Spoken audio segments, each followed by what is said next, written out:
복음을 좋은 소식이다 이렇게 성경은 우리에게 가르쳐주고 있습니다. 그래서 복음의 가장 핵심된 내용이 무엇이냐 하면은 예수님 믿으면은 구원받습니다. 예수님 믿으면 죄사함 받고 구원받습니다. 영원한 생명을 얻습니다. 라는 이 말씀이 우리 복음의 핵심이 된다는 것을 알 수 있습니다.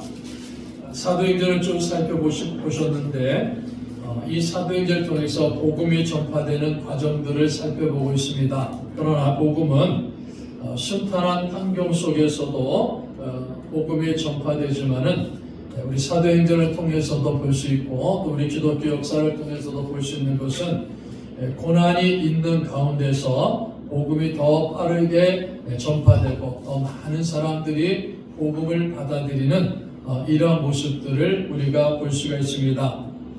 이상하게도 고난이 없으면 모든 환경이 좋고 순탄해지면 오히려 복음 전파가 잘 될 것 같은데도 오히려 반대입니다. 그래서 이상하게도 우리 그리스도인들이 환경이 좋아지고 생활 여건이 다 좋아지면 오히려 나태해지고 게으러지고 더 나아가서 교만해지기 때문에 복음을 전하지 않는 이러한 모습들을 우리는 보게 됩니다. 그래서 복음은 어려움을 경험할 때, 역경을 경험할 때 오히려 복음이 확산되고 복음으로 승리하는 이러한 모습들을 사도행전은 우리에게 보여주고 있고 또 기독교 역사도 이 모습을 우리에게 보여주고 있습니다. 그래서 오늘 우리가 봉독한 사도행전 11장 19절 말씀에도 그때 스데반의 일로 일어난 환란으로 말미암아 흩어진 자들이 베니게와 구브로와 안디옥까지 이르러 유대인에게만 말씀을 전하는데 그랬습니다. 스데반이 순교하고 예루살렘 교회에 큰 핍박이 왔다라는 것을 봤습니다. 그래서 이제 사도 외에는 많은 그리스도인들이 유다로 흩어지고 또 사마리아로 흩어지고 각 지역으로 흩어지는데 더 멀리 간 사람들이 있습니다. 그래서 베니게라는 곳으로 또 구브로라는 곳으로 안디옥이라는 곳으로 그러니까는 유대 땅에서 지중해 쪽으로 쭉 올라가갖고 지중해 건너편이라든지 안디옥은 지중해를 건너지 않지만은 상당히 북쪽으로 이렇게 자리 잡고 있는 그런 지역까지 가서 복음을 전했다라는 것을 보게 되죠. 스데반이 순교가 또 예루살렘 교회가 큰 핍박을 받았을 때 오히려 복음이 더 크게 더 빠르게 확산되는 이러한 역사가 일어났다는 것을 보여주고 있습니다.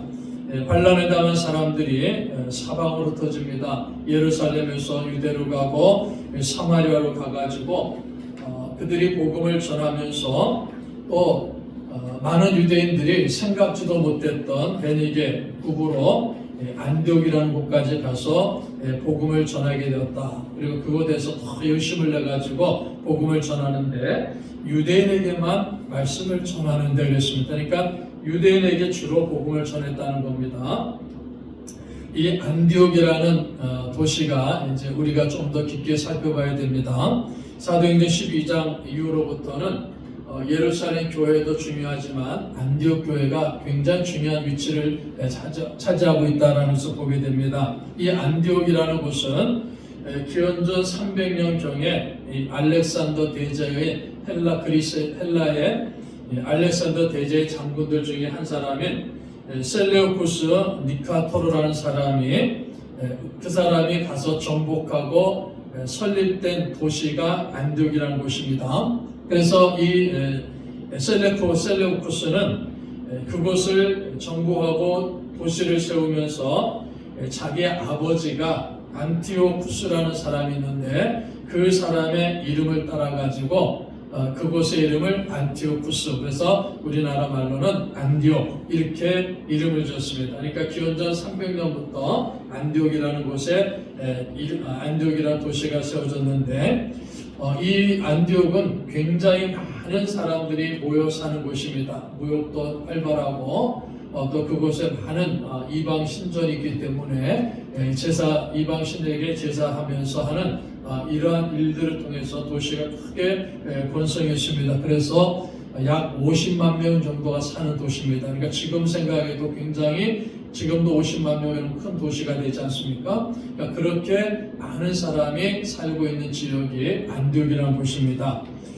이 안디옥은 주로 헬라인들이 살아왔는데 헬라인뿐만이 아니라 페르시아 있는 페르시아인들도 많이 와서 살고, 또 기록에 보면은 인도에서도 많이 안디옥에 와서 삽니다. 그리고 중국 사람들조차도 이 안디옥까지 와서 사는 사람들이 있다라는 것을 보게 되고, 많은 유대인들이 이 안디옥에 가서 거주하고 생활하게 됩니다. 그러니까는 복음이 환란을 당해가지고 사람들이 안디옥에 가서 복음을 전하는데, 이 안디옥이라는 큰 도시에는 이미 많은 유대인들이 이곳에 와서 생활하고 있는 거예요. 그래서 그 유대인들에게 복음을 전했다라고 19절을 통해서 우리에게 가르쳐주고 있습니다. 이 안디옥은 기원전 64년에 로마 제국의 장군 중에 한 사람인 폼페이에 의해 가지고 이제 로마 제국으로 흡수가 됩니다. 헬라 제국이었다가 기원전 64년에 로마 장군에 의해 가지고 로마 제국으로 흡수돼 가지고 그 로마가 통치하는 지역의 이름을 그 안디옥을 중심으로 한 지역을 수리아라 이렇게 이름을 줬는데, 그 수리아 지방의 수도가 됩니다. 그러니까는 수리아라는 지역에 우리 서울 같은 그런 수도가 바로 안디옥입니다. 그래서 로마 시대의 안디옥은 로마라는 시와 또 알렉산드리아는 시 다음으로 세 번째로 큰 도시가 안디옥이라는 도시입니다. 이 안디옥은 그래서 많은 사람들이 살고 있었고, 그리고 거기에는 로마의 직화시가 돼가지고 굉장히 활발하게 움직이는 그런 도시 가운데 하나가 바로 안디옥이다라는 것을 우리가 볼 수 있습니다. 자, 그래서 이 안디옥에는 많은 유대인들이 이미 가 있었고, 또 환란 때문에 흩어져 있는 유대인 그리스도인들이 그 안디옥에 가고 이미 거주하고 있는 유대인들을 향해서 복음을 전하는 이런 모습을 오늘 우리가 보게 됩니다. 우리나라도 이런 경험을 많이 했습니다. 우리나라도 해방이 되고 남북이 나눠졌을 때 이 북쪽에 있는 북한에 있는 교회들, 또 북한에 있는 그리스도인들이 그곳에서 믿음 생활을 할 수가 없으니까는 남한으로 피난을 옵니다. 그래서 이 남한으로 피난을 와가지고 어떻게 합니까? 모여서 피난민들이, 북한 사람들이 모여가지고 예배드리고 그리고 복음을 전합니다. 그래서 아주 간절한 마음으로 예배드리고 간절한 마음으로 복음을 전할 때 성령께서 강하게 역사하셔가지고 그 피난민들이 세운 교회들이 우리나라에서도 아주 큰 교회로 성장한 이런 모습들을 한국 기독교 역사는 우리에게 가르쳐주고 있습니다. 예를 들어가지고 우리가 잘 알듯이 영락교회가 그런 교회죠. 영락교회는 1945년도 12월에 설립이 됐습니다. 그때 배단위 전도교회라는 이름을 들어서 한경재 목사를 중심으로 해가지고 피난민들이 모여가지고 교회를 설립합니다. 아주 뜨겁게 기도하고 뜨겁게 복음을 전합니다. 그래서 1년이 지난 이후에 1946년도에 노회에서 이름을 바꿔줍니다. 그래서 영락교회라는 이름으로 복음을 증거합니다. 그러므로 이 영락교회가 서울에서 아주 큰 교회로 성장했다는 것을 우리가 잘 알고 있습니다. 또 6.25 전쟁이 일어났을 때 이 영락교회 교인들이 부산으로 피난을 가요. 부산으로 피난을 가가지고 이 사람들 또 부산에서도 부산 영락교회를 세웁니다. 부산 영락교회를 세워가지고 이제 전쟁이 끝나면은 우리 또다시 서울로 가가지고 서울에서 영락교회에서 믿음 전할 것이다. 이렇게 생각하면서 부산의 영락교회를 세웠다가 전쟁이 끝난 이후에 또 많은 사람들이 서울의 영락교회로 와서 또 믿음 생활했지만은 그 부산에서도 영락교회, 부산 영락교회에서도 거기에 거주하면서 복음을 증거하고 많은 영혼들을 주님 앞으로 인도하는 이러한 일들을 행한 모습을 보게 됩니다. 이렇게 피난한 사람들이 복음 때문에 박해를 당하고 환난당하고 어려움 당해가지고 피난을 와가지고 교회를 세우고 열심히 복음 증거하면서 많은 영혼들을 구원한 일들이 우리 한국 교회는 참 많이 일어납니다. 대표적인 교회 중에 한 가지가 또 충영교회가 있지 않습니까? 이 충영교회도 1953년 9월 달에 동일교회라는 이름으로 교회가 세워져요. 마찬가지입니다. 김창일 목사님 중심으로 해갖고 피난원분들이 모여가지고 교회를 설립하는 거예요. 그리고 1955년에 충영교회라는 이름을 가지고 이제 복음을 증거하면서 많은 영혼들을 주 앞에 인도합니다. 또 서울뿐만이 아니라 부산의 영주교회 같은 교회도 피난민들이 와서 세우죠. 군산의 군산교회 같은 교회도 피난민들이 와서 교회를 세워요. 많은 시련과 많은 환난을 받고서 믿음 생활이 참 힘들고 어려워가지고 피난을 왔지만 그곳에서도 더 뜨겁게 기도하고 더 뜨겁게 복음을 전하는 이러한 일들을 통해서 한국 교회가 놀라운 부흥 역사가 일어났다는 것을 보게 됩니다. 바로 안디옥에도 그러한 일이 일어났습니다. 흩어진 사람들이 복음을 전하는데 유대인들이 전합니다. 그러나 우리가 이 베드로와 고넬료가 만나는 그러한 사건을 통해 가지고 하나님께서는 유대인뿐만이 아니라 이방인에게도 하나님의 구원의 역사가 이루어졌다라는 것을 우리가 알 수 있습니다. 그래서 유대인에게만 하나님이 아니라 이방인들도 온 백성들이 온 열방이 하나님의 백성이라는 사실을 이제 그리스도인들이 알게 되는 거예요. 자, 그래서 20절을 보시면요. 그 중에 구브로와 구레네 몇 사람이 안디옥에 이르러 헬라인에게도 말하여 주 예수를 전파하니. 자, 안디옥에 와서 그곳에 있는 헬라인들이 많다 있지 않습니까? 그 헬라인들에게도 복음을 전파했다 했습니다. 그러니까 이제 고넬료 같이 찾아오는 사람이 아니라 길을 다니면서 만나는 이방인들, 헬라 사람들에게도 직접적으로 찾아다니면서 복음을 전하는 이러한 일들이 일어났다라는 것을 보게 됩니다. 그래서 복음을 전하니까 21절에 보십시오. 주의 손이 그들과 함께 하심에 수많은 사람들이 믿고 주께 돌아오더라. 하나님이 역사하신, 성령께서 역사하신, 우리 주님의 손이 역사하시니까는 그 이방인들, 헬라 사람들에게 복음을 전할 때 이 헬라 사람들이 복음을 듣고서 주님 앞으로 나오는 역사가 일어나는 겁니다. 수많은 사람들이 믿고 주께로 돌아오더라.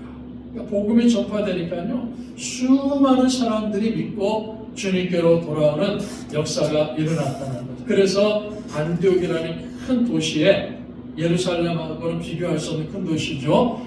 큰 도시 안디옥이라는 큰 도시에 안디옥 교회가 세워지는 이러한 모습을 오늘 본문은 우리들에게 가르쳐주고 있습니다. 주님의 손이 함께 하셨다는 거죠. 주님이 역사하셨다는 겁니다. 그래서 복음 전파는요, 주님이 역사하시는 거예요. 복음을 전파하는 사람들은요, 주님이 사용하시는 증인들입니다. 주님이 사용하시는 사람들이에요. 그러니까 주님이 역사하시는 거예요.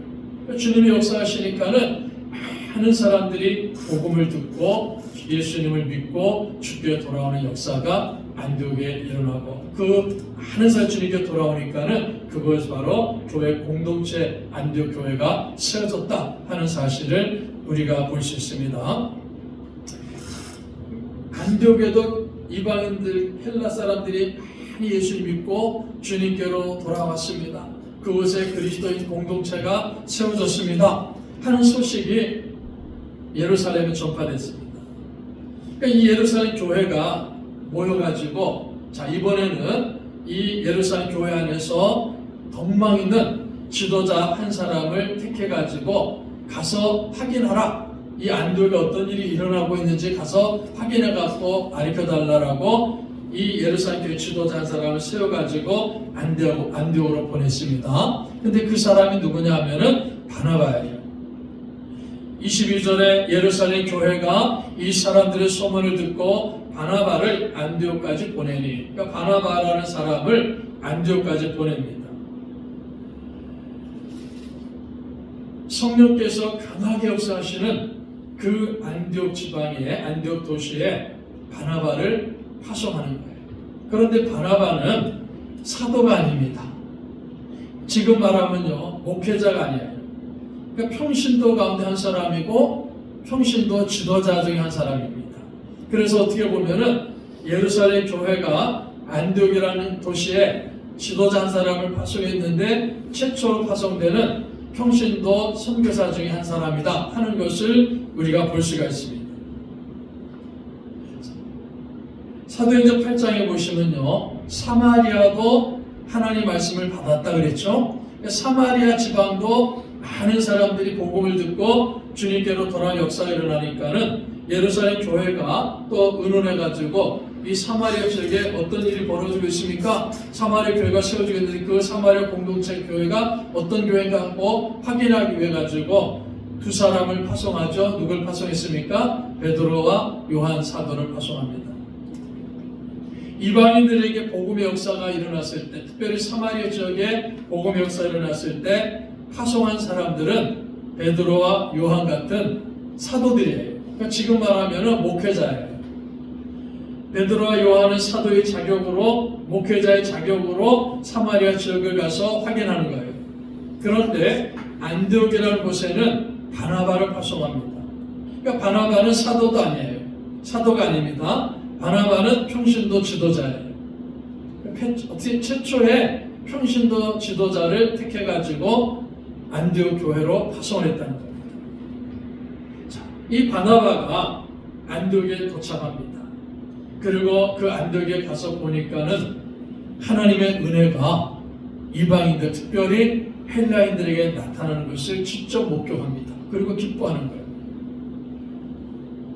23절에 보시면 그가 이르러 하나님의 은혜를 보고 기뻐하여 모든 사람에게 굳건한 마음으로 주와 함께 머물러 있으라 권하니, 하나님의 은혜를 보고 바나바가 기뻐하는 거예요. 하나님께서 이 이방 도시 안디옥, 이 안디옥에도 하나님께서 하나님의 백성들을 택해 주셔가지고 구원해 주셨구나. 예수 믿는 사람으로 하나님께서 만들어 주셨구나. 그것을 보고서 기뻐합니다. 그리고 그 그리스도인이 된 그 사람들을 여러분들 굳건한 믿음을 가져야 됩니다. 건강하면서 주님과 함께 하셔야 됩니다. 이렇게 바나바가 그곳에 있는 그리스도인들을 위로하고 권면합니다. 자, 바나바의 이름의 뜻이 뭐라 했습니까? 위로자다 그랬지 않습니까? 바나바는 사람들을 잘 위로하는 분이에요. 그래서 안디옥에 가서도 말씀을 가지고 복음을 가지고 그리스도인들을, 초신자들이죠, 그들을 위로합니다. 그들을 권면합니다. 그들의 믿음을 더 강하게 세워주는 이러한 귀한 사역을 이 바나바가 행했다라는 사실을 23절은 우리에게 가르쳐 줍니다. 자, 바나바는 어떤 사람이라 했습니까? 사도행전 11장 24절에 보시면요, 바나바는 착한 사람이요 성령과 믿음이 충만한 사람이라 이에 큰 무리가 주께 더하여 지도라 했습니다. 자, 바나바는 착한 사람이고 성령과 믿음이 충만한 사람이라 했습니다. 자, 이 바나바는 사도행전 4장에 보시면요, 구브로 출신이라 했습니다. 구브로라는 지역에서 출생한 사람인데, 이 구브로라는 곳은요, 소아시아 지방의 길리가 남단에 위치한 지금 보면 지중해 상에서 약간 그 위쪽에 있는 그러한 도시입니다. 지중해 상에서 세 번째는 큰 섬의 이름이 구브로 섬이에요. 이 구브로 섬은 헬라인들이 주로 사는 섬입니다. 그런데 이 섬에 유대인들은 기원전 한 320년 전부터 거주하였다라고 그렇게 기록되어 있습니다. 기원전 320년 전부터 유대인들이 자기네 본토에서 살지 못하고 막 여기저기 흩어졌지 않습니까? 그 흩어진 사람들이 지중해에 있는 세 번째 큰 섬인 구브로에 가서 정착해서 살았어요. 그런데 바로 그 구브로 섬에서 정착하고 사는 유대인 가운데 한 사람이 누구였습니까? 바로 바나바입니다. 그러니까 바나바는 본토 유대인이 아니라 흩어진 유대인 중에 한 사람이에요. 흩어진 그리스도인 중에 한 사람이라는 겁니다. 그러니까 디아스포라라고 하죠. 그러니까 구브로 출신이라 했습니다. 자, 그런데 이 구브로는 바로 안디옥이라는 그 지역과 가깝게 있는 섬입니다. 그러니까 자기가 헬라 지역에서 성장한 사람이에요. 자기가 헬라 지역에 성장한 사람이 있기 때문에 이 바나바는 헬라인들이 많이 살고 있는 이방 도시인 안디옥에 대해서 더 마음을 열고 있는 사람입니다. 그래서 그 안디옥에 가서 보니까는 헬라인들이 자기와 같은 문화적인 관습을 갖고 있는 배경을 갖고 있는 그 많은 헬라인들이 복음을 듣고 예수님을 영접하고 믿음의 삶을 사니까요, 그 모습을 보고 더 기뻐하고 더 즐거워하고 더 감사하면서 그들을 위로하고 그들을 격려하면서 믿음에 단단히 서야 됩니다, 이렇게 위로하고 격려하는 겁니다. 자, 그래서 이 바나바를 성경은 착한 사람이다 했습니다. 착하다라는 것은 마음이 착하다는 말도 있지만은 인격적으로 훌륭하다는 겁니다.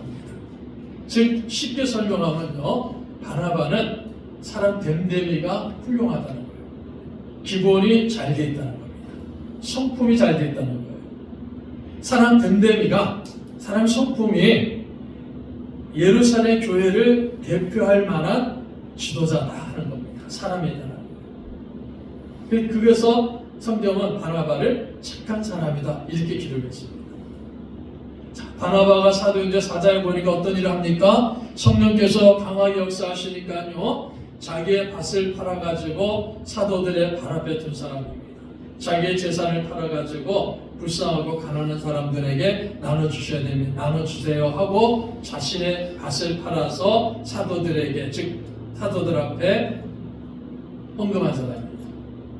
그래서 바나바라는 그 이름의 뜻 자체가 위로자, 권위하는 자, 이런 뜻을 갖고 있다고 말씀했습니다. 바나바는 대단히 긍정적인 사람이고 적극적인 사람이고 교회 안에서 많은 사람들을 위로해주고 건면해주는 그런 훌륭한 인격, 됨됨이를 가지고 있는 사람입니다. 그러니까 예루살렘 교회가 바나바는 훌륭한 지도자야, 평신도지만 훌륭한 지도자다 하는 것을 예루살렘 교회가 다 인정하고 있는 겁니다. 교회는요, 우리 그리스도인들은 바나바 같은 됨됨이가 있는 사람들이 필요한 것입니다. 그런 분들이 참 중요한 사람들이에요. 인격이 엉망인 지도자들이 많이 있습니다.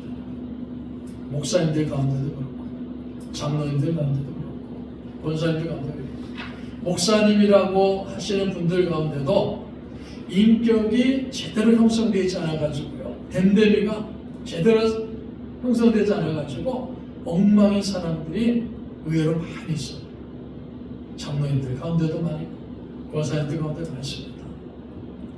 우리 지난 한 주간 달에 우리나라 정치권에서 장관으로 추천됐고 욕을 엄청 먹는 사람 있죠. 누굽니까? 이혜훈이라는 사람이죠. 이 사람이 뭐 야당에 있다, 여당 같다, 뭐 이렇게 옴지였다, 그런 것도 문제가 되지만요, 우리가 이분을 보면요, 이 이혜훈이라는 사람이 사랑의 교회 권사님이에요. 사랑의 교회에서 권사님입니다. 그런데 요즘에 교회를 서울 새로운 교회로 옮겨가고 출소하고 있다고 합니다. 서울 새로운 교회는 어떤 교회냐면은 예전에 온누리교회 부목사였던 한옥 목사님이라는 사람이 개척한 교회예요. 그래서 지금 얼마 전 뉴스도 한번 나왔죠. 가든 파이브입니까? 그 가든 파이브에 그곳이 다 망한데 이 서울 새로운 교회가 그 가든 파이브를 인수해가지고 4개 층을 사가지고 그렇게 교회를 옮긴 교회입니다. 사랑의 교회 권사님이에요. 근데 그 사랑의 교회 권사님의 사람이 그 20살 남짓한 그 인턴에게 하는 소리를 아마 여러분들이 뉴스 통해서 다 봤을 거예요, 들었을 거예요. 내가 너를 죽여버리고 싶다. 이런 막 정말 듣기 거북스러운. 왜 그렇습니까? 인격이 잘못됐다는 거예요. 인격이 엉망이라는 거예요. 우리 그리스도인 가운데 의외로 이런 사람들이 참 많아요. 겉으로 봐서는 말짱해요. 교회에서 행하는 거 보면 훌륭한 사람인 것 같아요. 그런데 됨됨이가 파손된 사람이에요. 인격이 분열된 사람이 많아요. 그러니까 인격적으로 흠이 많아요. 엉망인 사람들이 많아요. 그러니까 그렇게 행동하는 거, 그렇게 말하는 거예요. 인격의 엉망이기 때문에. 이 사람 한 사람뿐만 아니라 의외로 이런 사람들이 참 많이 있어요. 자, 그래서 우리에게는 바나바 같은 사람이 필요하다는 겁니다. 우리 그리스도인들은, 우리 권사님들, 우리 장로님들, 목사님들 다 마찬가지입니다. 바나바 같은 인격을 소유하는 그리스도인들이 되기를 축복합니다. 그래서 바나바를 성경은 바나바는 착한 사람이야 이렇게 다 규정해 주는 거예요. 인격이 훌륭하기 때문입니다. 됨됨이가 좋기 때문에. 그래서 바나바는 착한 사람뿐만이 아니라 성령과 믿음이 충만한 사람들이었습니다. 영적인 지도력이 있다는 거예요. 성령님에 대해서 무지하지 않다는 겁니다. 영적인 것에 굉장히 집중하고 있는 사람이에요. 아주 착한 사람이라는 거 무슨 말입니까? 이성적이고 합리적이라는 거예요.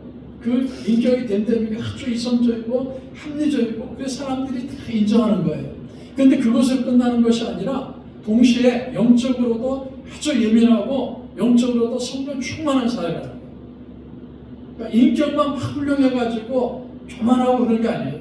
인격만 훌륭하다 보니 영적으로 그냥 아무것도 모르는 무지한 그런 사람이 아니라 인격적으로도 착한 사람 훌륭하지만은 영적으로도 예민하고 영적으로도 성령 충만함을 가지고 있는 사람이 누구냐? 바로 바나바다 하는 사실을 가르쳐주고 있습니다.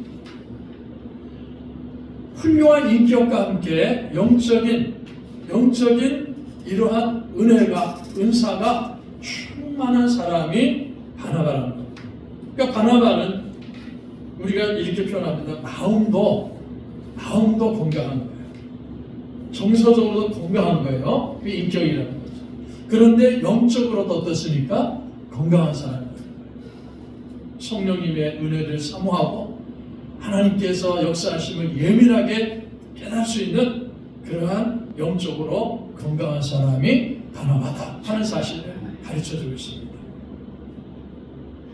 우리 많은 그리스도인들이 왜 하나님의 뜻을 깨닫지 못합니까? 영적으로 건강하지 못하기 때문이에요. 그러니까 기도하지 않고 말씀 묵상하지 않고 성령 하나님께 예민하지 않으니까요. 하나님이 은혜를 주셔도 하나님 어떤 사인을 주셔도 그걸 깨닫지 못하는 거예요. 영적으로 건강하지 못하니까. 그래서 하나님께서 주신 사명을 깨닫지 못하고 감당하지 못하는 그러한 그리스도인들이 많이 있는 거예요. 그런데 바나바는 그렇지 않죠. 인격적으로도 훌륭할 뿐만이 아니라 영적인 면에서도 아주 예민하고 충만한 그런 사람이 바나바다 하는 사실을 사도행전 11장은 우리에게 가르쳐줍니다. 자, 또 그뿐만이 아니죠. 오늘 우리가 25절과 26절을 보면요. 바나바가 사울을 찾으러 다소에 가서 만남에 안디옥에 데리고 와서 둘이 교회 1년간 모여 있어 큰 무리를 가르쳤고, 이 바나바가 이제 안디옥에 와갖고 보는 거예요. 안디옥에 있는 이방인들, 헬라인들이 복음을 듣고 예수님을 주님으로 영접하고 주의 은혜로 막 살고 복음에 뜨거워지는 이런 모습을 보면서 그들을 격려합니다. 그들을 위로합니다. 그런데 가만히 이 바나바 생각하니까는 자기 혼자서는 감당하기가 어려운 거예요. 자, 그걸 안 바나바가 어떻게 합니까? 다소에 가서 사울을 찾습니다. 자, 이 다소, 사울이 고향이죠. 그러니까 사울도 마찬가지, 바울도 마찬가지입니다. 지중해 위쪽에 있는 다소라는 지역에서 태어나가지고 거기서 사는 유대인이에요. 그러니까 바울도, 사울이라는 이 바울도 본토 유대인이 아니라 헬라파 유대인이라는 거죠. 그래서 다소라는 곳에 거기서 성장하다가 이제 예루살렘에 와가지고 아주 극렬하게 복음을 반대하고 극렬하게 예수님의 사람을 탄압하다가 예수님을 만나가지고 변화가 됐죠. 그래서 이 사도행전 11장은 바울이 변화된 지 한 7년 정도 지난 이후에, 자, 한 7년 정도 지난 이후에 다소라는 고향에 가가지고 바울이 거기서 복음을 전합니다. 그래서 기록에 보면은 다소에서 복음을 전하다가 많은 시련과 많은 환난을 당하고 그 가정에서도 추방당하는 이 바울의 모습을 우리가 보게 됩니다. 그 바울이 다소에서 가족에게도 추방당하고 시련과 환난을 당하면서도 복음 전하고 있는 그 바울을 다소까지 찾아갑니다. 그래서 다소까지 찾아가가지고 그 바울을 설득해가지고 안디옥으로 같이 옵니다. 그래서 이 안디옥에서 함께 사역을 하는 거예요. 함께 복음을 가르치고 복음을 전하는 이 일을 바나바가 사울을 불러가지고, 즉 바울을 불러가지고 그 일을 같이 합니다. 자, 그런데 우리가요 성경 쭉 보시면은 바나바가 먼저 된 사람이에요. 바울은 나중에 된 사람입니다. 그리고 바나바가 바울을 불러가지고 바울과 함께 사역을 합니다. 시간이 지나면서요 바나바는 시간이 지나면서 바울을 앞세우고 자기는 바울을 섬기는 사람으로 살아가는 이러한 모습을 보게 됩니다. 누구나 다 사역을 할 수 있어요. 그런데 이 바나바는 바울을 섬기면서, 바나바는 다른 사람을 섬기면서 함께 사역하는 그런 인격을 가지고 있는 사람이다 하는 사실을 성경은 우리에게 가르쳐줍니다. 어떻게 보면요 바나바가 바울을 볼 때 자기보다 부족한 사람이라고 볼 수 있어요. 예수님도 늦게 믿었고 자기보다 참 부족한 사람이다 그렇게 볼 수 있습니다. 그럼에도 불구하고 그는 바울을 불러서 함께 사역하고 시간이 갈수록 자기보다 더 바울을 앞세우고 자기는 바울을 섬기는 이러한 모습을 보여주는 사람이 누굽니까? 바로 바나바라는 겁니다. 자, 이 바나바가 보여주는 모습이 정말 진정한 그리스도인의 모습을 보여주고 있습니다. 그래서 한 10여 년 전까지만 해도 각 교회들마다 바나바 사역이라 가지고요. 이 바나바를 닮으시다 해가지고 교회들 훈련시킨 교회들이 참 많았어요. 바나바 사역이라 가지고 바나바처럼 훌륭한 인격을 지닌 사람들, 그리고 바나바처럼 성령에 민감한 사람들, 그리고 바나바처럼 남을 섬기고 남과 함께 다른 사람과 함께 하나님이 주신 사명을 감당할 수 있는 이러한 사람들을 교회가 양육합시다. 그래서 그러한 사람들 영역해가지고 그러한 사람들이 교회를 해야 됩니다. 이러한 훈련 과정이 한동안 교회 안에서 크게 성장했던 기억이 있습니다. 자, 바나바는 혼자 일하는 것을 원하지 않았던 사람입니다. 함께 일합니다. 그래서 자신을 낮추면서 함께 일하는 사람, 이런 사람이 정말 교회의 중요한 일꾼이다라는 사실을 성경은 우리에게 가르쳐줍니다. 그래서 바나바는 이 바울과 함께 1년 동안 하나님의 은혜를 입은 안디옥 교회 성도들을, 그리스도인들을 말씀을 가지고 양육합니다. 그래서 그곳에 비로소 안디옥 교회가 세워집니다. 우리가 다음에 또 살펴보겠지만요, 이 안디옥에서 이렇게 쭉 사용하는 바나바와 바울, 안디옥 교회의 가장 핵심적인 사람들이죠. 그런데 어느 날 안디옥 교회가 우리가 선교사를 파송해야 됩니다 하고 선교사 파송을 결정했을 때 뽑힌 사람이 누굽니까? 바로 바울과 바나바입니다. 그 교회에서 가장 핵심적인 일을 하던 사람들을 선교사로 파송하는 교회가 안디옥 교회다라는 사실을 우리가 볼 수 있는 겁니다. 자, 그런데 이 안디옥 교회에서 처음으로 그리스도인이다, 크리스찬이라는 이름이 불려집니다. 자, 사도행전 11장 26절을 보시면요, 만남에 안디옥에 데리고 와서 둘이 교회에 1년간 모여있어 큰 무리를 가르쳤고 제자들이 안디옥에서 비로소 그리스도인이라 일컬음을 받게 되었더라. 그리스도인이다, 크리스찬이라는 말이에요. 그리스도인. 이 그리스도인이라는 말은요, 신약 성경에 많이 나오지 않습니다. 신약 성경에 보면 3번 나와요. 사도행전 11장 26절과 사도행전 26장 28절, 그리고 베드로전서 4장 16절에 딱 3번 그리스도인이다 이렇게 나옵니다. 자, 이 그리스도인이라는 말은요, 그리스도께 속한 사람이다, 혹은 그리스도를 따르는 사람이다, 이런 의미를 갖고 있는 말입니다. 그러니까 그리스도인, 자, 우리 성도들을 그리스도인이라고 부릅니다. 아멘? 우리 그리스도인의 크리스찬 이렇게도 부른단 말이에요. 자, 그리스도인이라는 말은 무슨 뜻이냐면요, 그리스도께 속한 사람이다, 예수님께 속한 사람이라는 거예요. 그리스도를 따르는 사람이라는 말이에요. 예수님을 따르는 사람이다, 이런 뜻이에요. 그런데 처음에는 예수를 믿지 않는 사람들이, 세상 사람들이 조롱하는 의미로 사용했습니다. 그러니까 세상 사람들 보니까요, 어떤 무리가 있는데 이 사람들은 입만 벌리면 그리스도, 입만 벌리면 그리스도 그러는 거예요. 입만 벌리면요, 그리스도, 그리스도께서 우리를 구원하셨습니다. 우리는 그리스도를 믿는 사람들입니다. 우리는 예수 그리스도 믿는 사람이면서 그리스도, 그리스도라는 말을 늘 해요.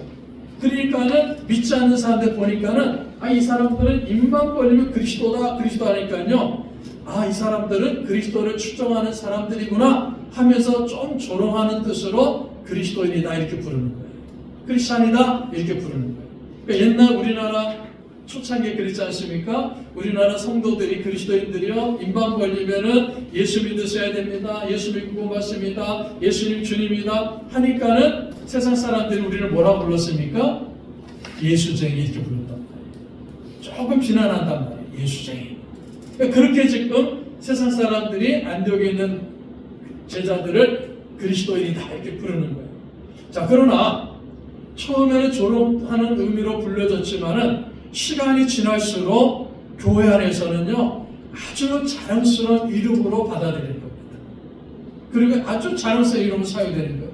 그래서 많은 성도들이 내가 그리스도인이다라는 이름을 듣는 것을 사모하는 거예요. 나는 예수님께, 그리스도께 속한 사람입니다. 나는 그리스도를 따르는 사람입니다. 그걸 사모하는 거예요. 그래서 그리스도인이라는 이름이 시간이 갈수록 우리 그리스도인들에게, 우리 성도들에게는 자랑스러운 이름이 되는 거예요. 지금도 동일합니다. 우리는 그리스도인입니다. 아멘. 나는 예수님께 속해 있는 사람입니다. 나는 예수 그리스도께 속해 있는 사람입니다. 나는 예수님을 따르는 사람입니다. 그래서 나에게는 그리스도인의 이름이 붙여진 거예요. 그게 얼마나 영광스러운 이름입니까? 우리는 예수님께 속해 있습니다. 나는 예수님을 따르는 사람입니다. 그래서 사람들이 나를 그리스도인이라고 부르는 거예요. 그걸 우리는 참 영광스러운 이름이다라고 받아들이면서 그 이름의 존귀함을 우리가 마음속에 간직할 수 있어야 되는 거예요. 사람들이 우리 성도들을 보고서요, 저 사람은 그리스도인이다, 이런 소리를 들어보지 못한다면, 누가 나를 향해서 당신 그리스도인이죠? 당신 예수님께 속한 사람이죠? 당신 그리스도를 따르는 사람이죠? 예수를 따르는 사람이죠? 그런 뜻으로 나를 그리스도인이라고 부르는데 그런 이름을 들어보지 못했다 그러면,